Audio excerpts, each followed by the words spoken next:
நலன் காக்கும் ஸ்டாலின், உங்கள் குடும்பத்தின் நலன் அரசின் பொறுப்பு. சென்னையில் ஆன்லைன் மூலம் ஆர்டர் செய்த உணவில் இறந்த கரப்பான் பூச்சி கிடந்த விவகாரத்தில் பாதிக்கப்பட்டவருக்கு 12,000 ரூபாய் இழப்பீடு வழங்க அஞ்சப்பர் உணவகத்திற்கு சென்னை நுகர்வோர் நீதிமன்றம் உத்தரவிட்டுள்ளது.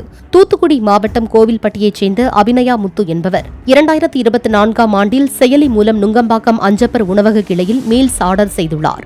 அதில் கரப்பான் பூச்சி இறந்து கிடந்ததால் அவர் நுகர்வோர் நீதிமன்றத்தில் வழக்கு தொடர்ந்தார். தரமற்ற உணவை விநியோகித்து சேவை குறைபாடுடன் செயல்பட்டுள்ளது நிரூபிக்கப்பட்டுள்ளதாக கூறிய நீதிமன்றம் உணவகம் சார்பில் இழப்பீடு வழங்க உத்தரவிட்டது. நலன் காக்கும் ஸ்டாலின், உங்கள் குடும்பத்தின் நலன் அரசின் பொறுப்பு. பிளே ஸ்டோர் மற்றும் ஆப் ஸ்டோரில் இருந்து பாலிமர் செயலியை QR கோடு மூலம் பதிவிறக்கம் செய்யுங்கள். செய்திகளை உடனுக்குடன் பெறுங்கள்.